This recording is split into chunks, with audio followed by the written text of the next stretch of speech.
오늘 우리에게 주시는 하나님의 말씀은 창세기 34장 1절에서 17절입니다. 레아가 야곱에게 낳은 딸 디나가 그 땅의 딸들을 보러 나갔더니 히위 족속 중 하몰의 아들 그 땅의 주장 세겜이 그를 보고 끌어들여 강간하여 욕되게 하고 그 마음이 깊이 야곱의 딸 디나에게 연연하며 그 소녀를 사랑하여 그의 마음을 말로 위로하고 그의 아버지 하몰에게 청하여 이르되 이 소녀를 내 아내로 얻게 하여 주소서 하였더라. 야곱이 그 딸 디나를 그가 더럽혔다 함을 들었으나 자기의 아들들이 들에서 목축함으로 그들이 돌아오기까지 잠잠하였고 세겜의 아버지 하몰은 야곱에게 말하러 왔으며 야곱의 아들들은 들에서 이를 듣고 돌아와서 그들 모두가 근심하고 심히 노하였으니 이는 세겜이 야곱의 딸을 강간하여 이스라엘에게 부끄러운 일 곧 행하지 못할 일을 행하였음이더라. 하몰이 그들에게 이르되 내 아들 세겜이 마음으로 너희 딸을 연연하여 하니 원하건대 그를 세겜에게 주어 아내로 삼게 하라. 너희가 우리와 통혼하여 너희 딸을 우리에게 주며 우리 딸을 너희가 데려가고 너희가 우리와 함께 거주하되 땅이 너희 앞에 있으니 여기 머물러 매매하며 여기서 기업을 얻으라 하고 세겜도 디나의 아버지와 그의 남자 형제들에게 이르되 나로 너희에게 은혜를 입게 하라. 너희가 내게 말하는 것은 내가 다 주리니 이 소녀만 내게 주어 아내가 되게 하라. 아무리 큰 혼수와 예물을 청할지라도 너희가 내게 말한 대로 주리라. 야곱의 아들들이 세겜과 그의 아버지 하몰에게 속여 대답하였으니 이는 세겜이 그 누이 디나를 더럽혔음이라. 야곱의 아들들이 그들에게 말하되 우리는 그리하지 못하겠노라. 할례받지 아니한 사람에게 우리 누이를 줄 수 없노니 이는 우리의 수치가 됨이니라. 그런즉 이같이 하면 너희에게 허락하리라. 만일 너희 중 남자가 다 할례를 받고 우리같이 되면 우리 딸을 너희에게 주며 너희 딸을 우리가 데려오며 너희와 함께 거주하여 한 민족이 되려니와 너희가 만일 우리 말을 듣지 아니하고 할례를 받지 아니하면 우리는 곧 우리 딸을 데리고 가리라. 아멘. 사랑하는 서문가족 여러분, 간밤에도 평안히 쉬셨습니까? 새로운 날이 밝았습니다. 야곱은 형 에서와의 갈등을 평화적으로 잘 해결한 후에 세겜이라는 곳으로 옮겨서 거기서 10년을 머뭅니다. 세겜은 예루살렘에서 북쪽으로 65km 떨어진 곳에 있는 성읍입니다. 야곱의 할아버지 아브라함이 하란에서 가나안으로 들어올 때 처음 머물며 제단을 쌓았던 곳입니다. 그런 할아버지의 향수 때문인지 야곱이 그곳에 장기간 머문 것입니다. 그런데 큰 사건이 터졌습니다. 딸 디나가 그곳 여자들에게 놀러 갔다가 추장의 아들에게 성폭행을 당한 것입니다.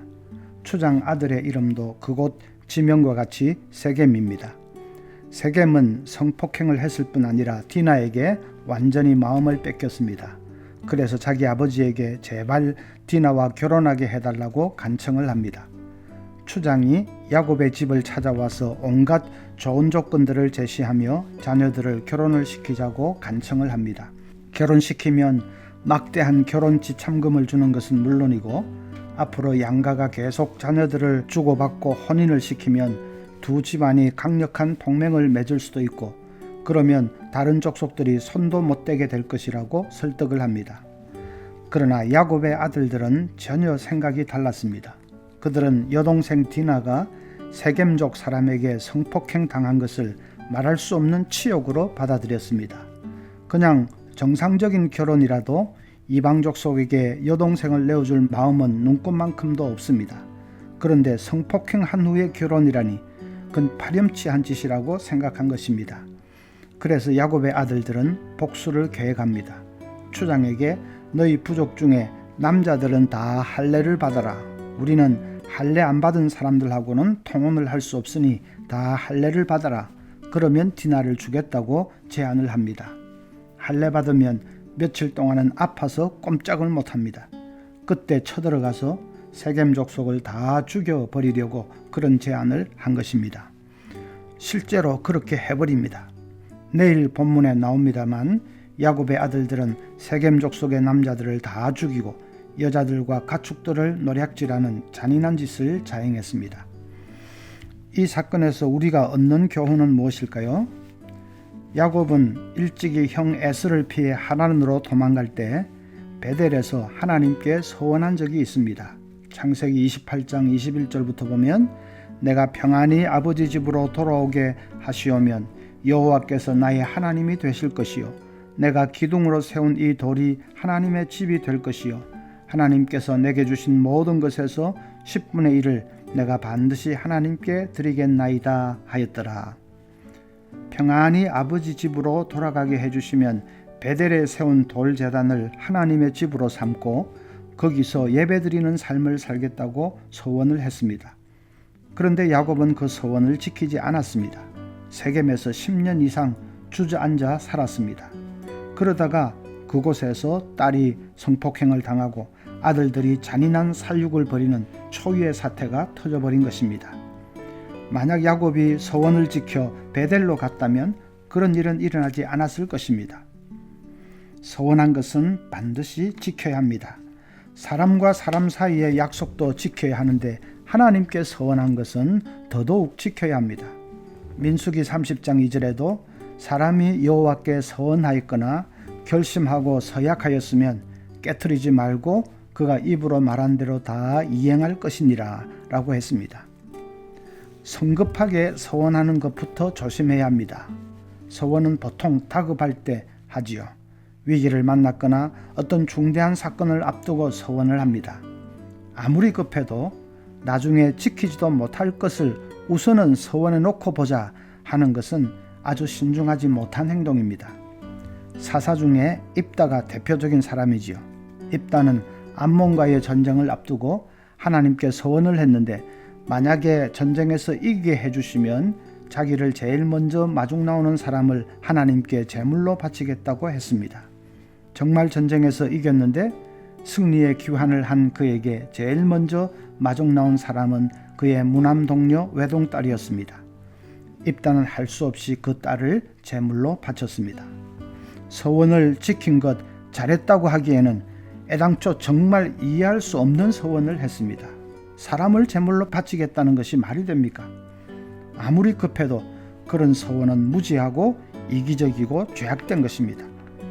마태복음 5장 34절에도 나는 너희에게 이르노니 도무지 맹세하지 말지니 하늘로도 하지 말라 이는 하나님의 보좌이며 땅으로도 하지 말라 이는 하나님의 발등상이며 예루살렘으로도 하지 말라 이는 큰 임금의 성이며 내 머리로도 말라 이는 내가 한 터럭도 희고 검게 할 수 없음이라. 오직 너희 말은 옳다 옳다 아니다 아니다 하라. 이에서 지나는 것은 악으로부터 나느니라. 예수님의 이 말씀은 맹세하는 것은 하나님의 영역에 속한 것이기 때문에 우리가 함부로 하면 안 된다는 뜻입니다. 무엇을 걸고 맹세하든지 그것은 우리의 영역에 속한 것이 아닙니다. 어떤 사람은 내 생명을 걸고 맹세한다고 합니다. 그러나 생명은 자기가 마음대로 할 수 있는 것이 아닙니다. 하나님이 생명을 주기도 하시고 거두어 가기도 하시지 자기가 마음대로 할 수 있는 것이 아니지 않습니까? 그런데도 생명을 걸고 맹세한다는 것은 하나님의 소관을 내가 침범하는 것입니다. 서원도 마찬가지입니다. 하나님의 영역에 속한 것일 때가 많습니다. 그런데 내가 위기에서 벗어나기 위해 무조건 서원부터 하는 것은 잘못이지요. 그리고 일단 서원을 했으면 반드시 지켜야 합니다. 시편 15편 4절에 그의 눈은 망령된 자를 멸시하며 여호와를 두려워하는 자들을 존대하며 그의 마음에 서원한 것은 해로울지라도 변하지 아니하며 해로울지라도 서원은 지키라는 말씀입니다. 나에게 손해가 되고 곤란하고 어려운 문제가 발생하더라도 서원한 것이라면 반드시 지켜야 합니다. 정치인들은 말을 바꾸기를 잘합니다. 국민들 앞에 공언해 놓고는 나중에 말을 싹 바꾸어 버립니다.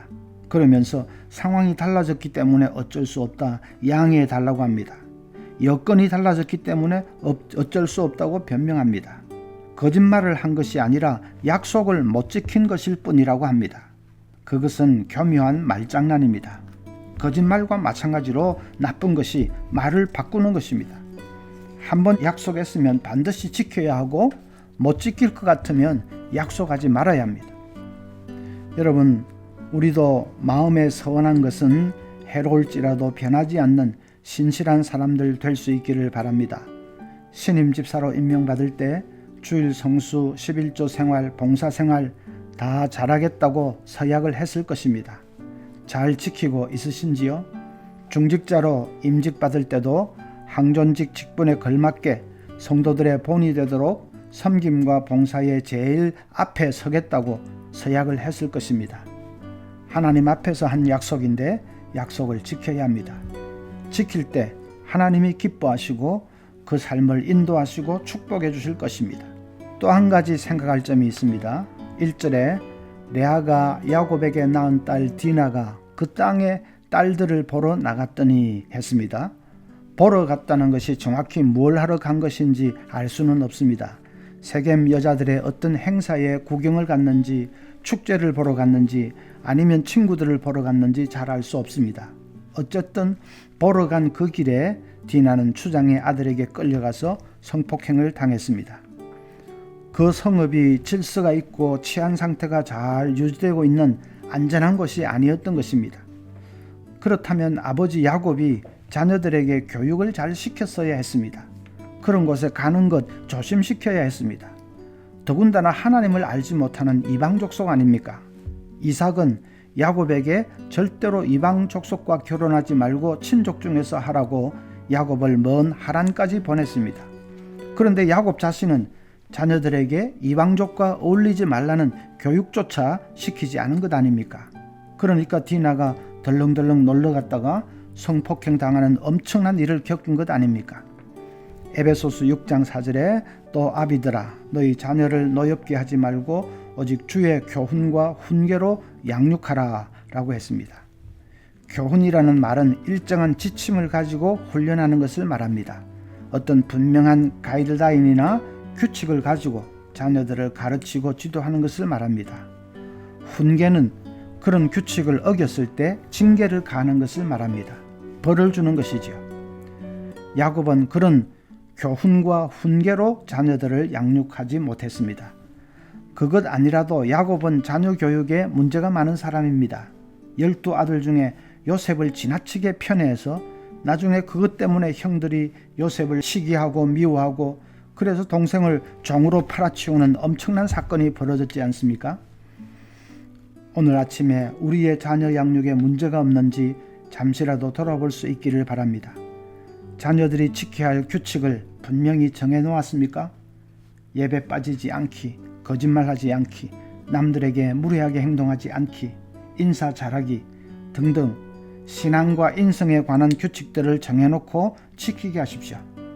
만약에 어겼을 때는 따끔하게 벌을 주어서라도 바로 잡아야 합니다. 그렇게 주의 교훈과 훈계 가운데 자란 자녀들은 반듯하고 정직한 사람으로 성장하게 될 것입니다. 오늘 아침에 이렇게 기도합시다. 소원한 것은 반드시 지키는 삶을 살도록, 그리고 내 자녀들을 주의 교훈과 훈계로 잘 양육할 수 있게 해달라고 기도하십시다. 또 한 가지는 우리 서문 섬김이들이 진실함과 열심으로 받은 사명을 잘 감당할 수 있게 해달라고 기도하십시다. 그리고 자유롭게 기도하면서 주님과 교통하는 시간 되시기를 바랍니다.